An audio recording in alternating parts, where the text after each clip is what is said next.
Welcome to Bite at a Time Books, where we read you your favorite classics one bite at a time. My name is Bree Carlile, and I love to read, and wanted to share my passion with listeners like you. Be sure to follow the show on your favorite podcast platform so you get all the new episodes. Or you can follow the show on YouTube, where we have playlists for all the stories.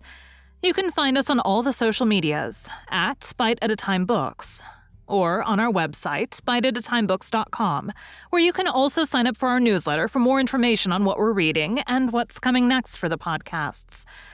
We're a part of the Bite at a Time Books Productions Network. If you'd also like to hear what inspired your favorite classic author to write their novels, and what was going on in the world at the time, check out the Bite at a Time Books Behind the Story podcast, Tuesdays, wherever you listen to podcasts. Today we'll be continuing The Memoirs of Sherlock Holmes by Arthur Conan Doyle. The Resident Patient. Bite 3. Do you mean that you don't know? Come in here, if you please. Just have the kindness to step in here. He led the way into his bedroom, which was large and comfortably furnished. You see that? Said he, pointing to a big black box at the end of his bed. I have never been a very rich man, Mr. Holmes. Never made but one investment in my life, as Dr. Trevelyan would tell you. But I don't believe in bankers. I would never trust a banker, Mr. Holmes. Between ourselves, what little I have is in that box. So you can understand what it means to me when unknown people force themselves into my rooms. Holmes looked at Blessington in his questioning way and shook his head. I cannot possibly advise you if you try to deceive me, said he. But I've told you everything. Holmes turned on his heel with a gesture of disgust. Good night, Dr. Trevelyan, said he. And no advice for me, cried Blessington in a breaking voice. My advice to you, sir, is to speak the truth. A minute later, we were in the street and walking for home. We had crossed Oxford Street, and were halfway down Harley Street before I could get a word from my companion. Sorry to bring you out on such a fool's errand, Watson, he said at last. It is an interesting case, too, at the bottom of it. I can make little of it, I confessed. Well, it is quite evident that there are two men, more perhaps, but at least two, who are determined for some reason to get at this fellow Blessington. I have no doubt in my mind that both on the first and on the second occasion, that young man penetrated to Blessington's room, while his confederate, by an ingenious device, kept the doctor from interfering. And the catalepsy? A fraudulent imitation, Watson, though I should hardly dare to hint as much to our specialist. It is a very easy complaint to imitate. I've done it myself. And then, by the purest chance, Blessington was out on each occasion. The reason for choosing so unusual an hour for a consultation was obviously to ensure that there should be no other patient in the waiting room. It just happened, however, that this hour coincided with Blessington's constitutional, which seems to show that they were not very well acquainted with his daily routine. Of course, if they had been merely after plunder, they would at least have made some attempt to search for it. Besides, I can read in a man's eye when it is his own skin that he is frightened for. It is inconceivable that this fellow could have made two such vindictive enemies as these appear to be without knowing of it. I hold it, therefore, to be certain that he does know who these men are, and that for reasons of his own he suppresses it.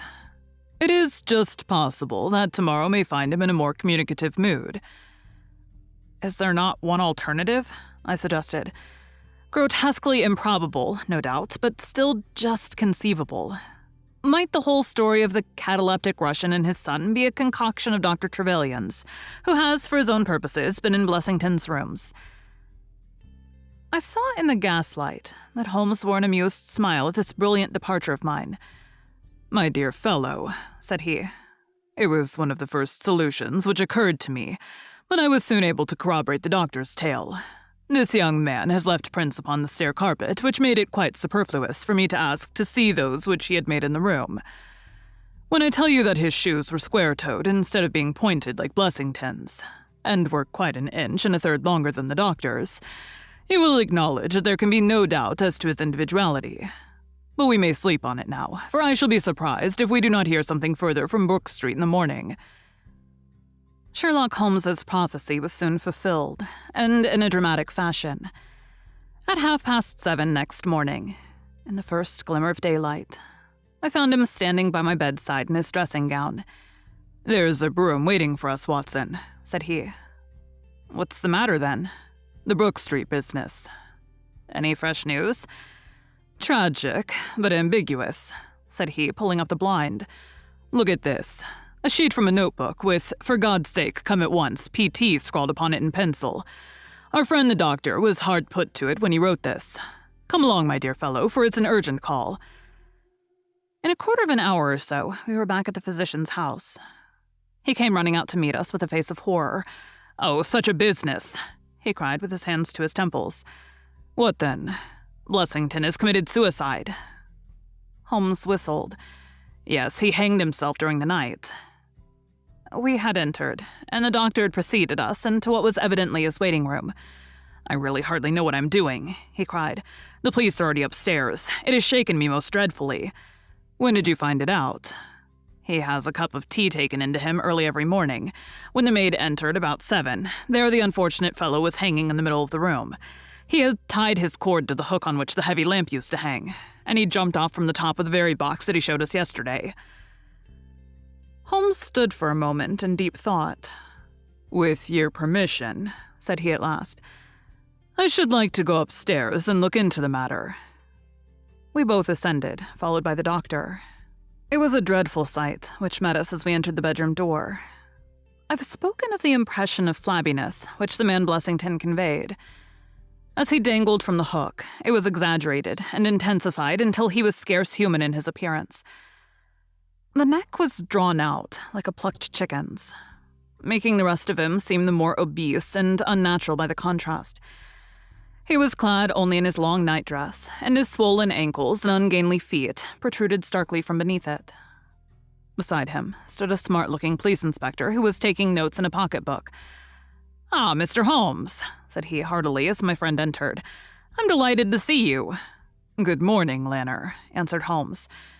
"You won't think me an intruder, I'm sure. Have you heard of the events which led up to this affair?" "Yes, I heard something of them." "Have you formed any opinion?" "As far as I can see, the man has been driven out of his senses by fright. The bed has been well slept in, you see. There's his impression deep enough. It's about 5 in the morning, you know, that suicides are most common. That would be about his time for hanging himself. It seems to have been a very deliberate affair." "I should say that he's been dead about 3 hours, judging by the rigidity of the muscles," said I. "Noticed anything peculiar about the room?" asked Holmes. "Found a screwdriver and some screws on the washhand stand. Seems to have smoked heavily during the night, too. Here are 4 cigar ends that I picked out of the fireplace." Said Holmes. "Have you got a cigar holder?" "No, I've seen none." "His cigar case, then?" "Yes, it was in his coat pocket." Holmes opened it and smelled the single cigar which it contained. "Oh, this is a Havana. And these others are cigars of the peculiar sort which are imported by the Dutch from their East Indian colonies. They are usually wrapped in straw, you know, and are thinner for their length than any other brand." He picked up the 4 ends and examined them with his pocket lens. "2 of these have been smoked from a holder and 2 without," said he. "2 have been cut by a not very sharp knife, and 2 have had the ends bitten off by a set of excellent teeth. This is no suicide, Mr. Lanner. This is a very deeply planned and cold-blooded murder." "Impossible," cried the inspector. "And why? Why should anyone murder a man in so clumsy a fashion as by hanging him? That is what we have to find out. How could they get in?" "Through the front door." "It was barred in the morning." "Then it was barred after them." "How do you know?" "I saw their traces. Excuse me a moment, and I may be able to give you some further information about it." He went over to the door, and turning the lock, he examined it in his methodical way. Then he took out the key, which was on the inside, and inspected that also. The bed, the carpet, the chairs, the mantelpiece, the dead body, and the rope were each in turn examined, until, at last, he professed himself satisfied, and with my aid and that of the inspector, cut down the wretched object and laid it reverently under a sheet. "How about this rope?" he asked. "It is cut off this," said Dr. Trevelyan, drawing a large coil from under the bed. He was morbidly nervous of fire, and always kept this beside him, so that he might escape the window in case his stairs were burning. That must have saved them trouble, said Holmes thoughtfully. Yes, the actual facts are very plain, and I shall be surprised if by the afternoon I cannot give you the reasons for them as well. I will take this photograph of Blessington, which I see upon the mantelpiece, as it may help me in my inquiries. But you've told us nothing, cried the doctor. Oh, there can be no doubt as to the sequence of events, said Holmes. There were 3 of them in it, the young man, the old man, and a third, to whose identity I have no clue. The first 2, I need hardly remark, are the same who masqueraded as the Russian count and his son, so we can give a very full description of them. They were admitted by a confederate inside the house. If I might offer you a word of advice, Inspector, it would be to arrest the page, who, as I understand, has only recently come into your service, Doctor. The young imp cannot be found, said Dr. Trevelyan. The maid and the cook have just been searching for him. Holmes shrugged his shoulders. He has played a not unimportant part in this drama, said he. The 3 men having ascended the stairs, which they did on tiptoe, the older man first, the younger man second, and the unknown man in the rear. My dear Holmes, I ejaculated. Oh, there could be no question as to the superimposing of the footmarks. I had the advantage of learning which was which last night. They ascended then to Mr. Blessington's room, the door of which they found to be locked. With the help of a wire, however, they forced round the key. Even without the lens, you'll perceive by the scratches on this ward where the pressure was applied. On entering the room, their first proceeding must have been to gag Mr. Blessington. He may have been asleep, or he may have been so paralyzed with terror as to have been unable to cry out. These walls are thick, and it is conceivable that his shriek, if he had time to utter one, was unheard. Having secured him, it is evident to me that a consultation of some sort was held. Probably it was something in the nature of a judicial proceeding. It must have lasted for some time, for it was then that these cigars were smoked. The older man sat in that wicker chair. It was he who used the cigar holder. The younger man sat over yonder. He knocked his ash off against the chest of drawers. The third fellow paced up and down. Blessington, I think, sat upright in the bed, but of that I cannot be absolutely certain.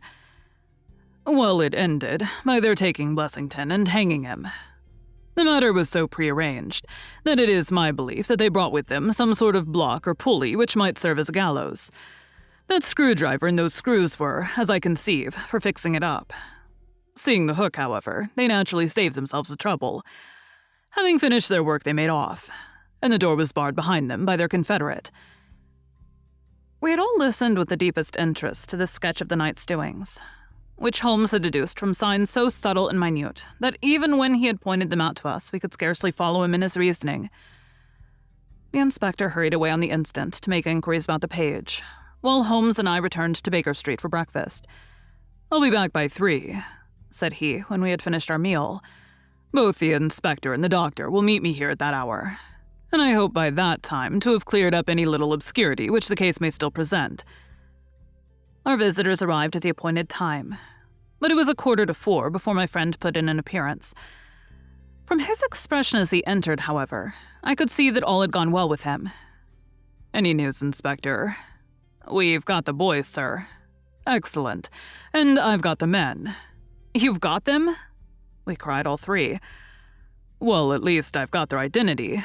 This so-called Blessington is, as I expected, well known at headquarters, and so are his assailants. Their names are Biddle, Hayward, and Moffat. The Worthington Bank gang, cried the inspector. Precisely, said Holmes. Then Blessington must have been Sutton. Exactly, said Holmes. Why, that makes it as clear as crystal, said the inspector. But Trevelyan and I looked at each other in bewilderment. You must surely remember the great Worthington Bank business, said Holmes. 5 men were in it. These 4, and a 5th called Cartwright. Tobin, the caretaker, was murdered, and the thieves got away with £7,000. This was in 1875. They were all 5 arrested, but the evidence against them was by no means conclusive. This Blessington, or Sutton, who was the worst of the gang, turned informer. On his evidence, Cartwright was hanged, and the other 3 got 15 years apiece. When they got out the other day, which was some years before their full term, they set themselves, as you perceive, to hunt down the traitor and to avenge the death of their comrade upon him. Twice, they tried to get at him and failed. A third time, you see, it came off. Is there anything further which I can explain, Dr. Trevelyan? I think you've made it all remarkably clear, said the doctor. No doubt the day on which he was perturbed was the day when he had seen of their release in the newspapers. Quite so. His talk about a burglary was the merest blind. But why could he not tell you this? Well, my dear sir, knowing the vindictive character of his old associates, he was trying to hide his own identity from everybody as long as he could. His secret was a shameful one, and he could not bring himself to divulge it. However wretched as he was still living under the shield of British law, and I have no doubt, Inspector, that you will see that though that shield may fail to guard, the sword of justice is still there to avenge. Such were the singular circumstances in connection with the resident patient and the Brook Street doctor. From that night, nothing has been seen of the three murderers by the police, and it is surmised at Scotland Yard that they were among the passengers of the ill-fated steamer Nora Creina, which was lost some years ago with all hands upon the Portuguese coast, some leagues to the north of Oporto. The proceedings against the page broke down for want of evidence, and the Brook Street mystery, as it was called, has never until now been fully dealt with in any public print. Thank you for joining Bite at a Time Books today. Well, we read a bite of one of your favorite classics. Again, my name is Bree Carlile, and I hope you join us tomorrow for the next bite of the Memoirs of Sherlock Holmes. If you enjoyed our show, be sure to follow us so you get all the new episodes. We would also love for you to drop us a rating on your favorite podcast platform. You can catch us on all the social medias at Bite at a Time Books, or check out our website, biteatatimebooks.com, where you can sign up for our newsletter. Our show is part of the Bite at a Time Books Productions Network. If you would also like to hear about the authors who write the books we read on the show, check out the Bite at a Time Books Behind the Story podcast, wherever you listen to podcasts, or on biteatatimebooksbehindthestory.com.